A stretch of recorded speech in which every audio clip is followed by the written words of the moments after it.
तो एक अनोखी सूचना है जो बहुत कम लोगों को मालूम है और ये 30-40 साल पहले रिसर्च के दौरान ये बात सामने आई थी।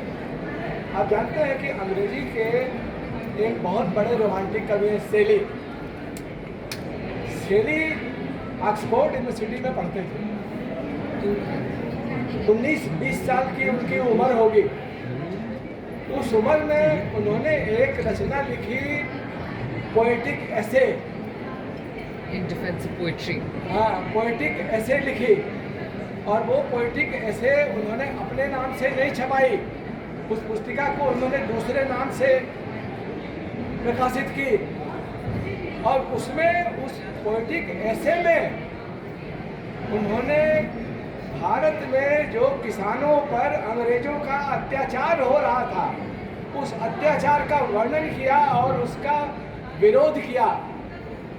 उस पोएटिक ऐसे किताब में, उस पुस्तिका में उसका विरोध किया और उन्होंने अपने नाम से भी नहीं लिखी थी, ऐसा आतंक था। पर ऑक्सफोर्ड यूनिवर्सिटी के अधिकारियों ने विभिन्न सूत्रों से यह मालूम करके कि यह आर्टिकल शेली की है, उन्होंने ऑक्सफोर्ड यूनिवर्सिटी से शेली को डिस्ट्रिकेट कर दिया।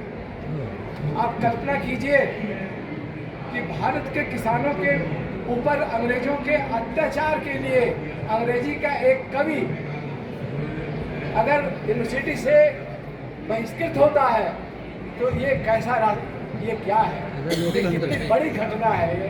तो ऐसी बहुत सारी चीज़ें आपको हमारी इस किताब में मिलेंगी और मैंने कोशिश की है एक बड़े परिप्रेक्ष्य में छायावाद को समझाई।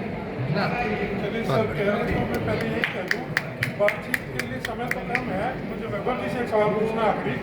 लेकिन इस किताब में 5 खंड हैं और उसमें इतने महत्वपूर्ण नए सवाल हैं और उनका समाधान है। जैसे एक तो मैं बात करता है कि एक खूबसूरत प्रसंग है उस किताब में, ऐसे बहुत सारी चीज़ें 5 खंडों तक नहीं डिस्कशन में आ सकते।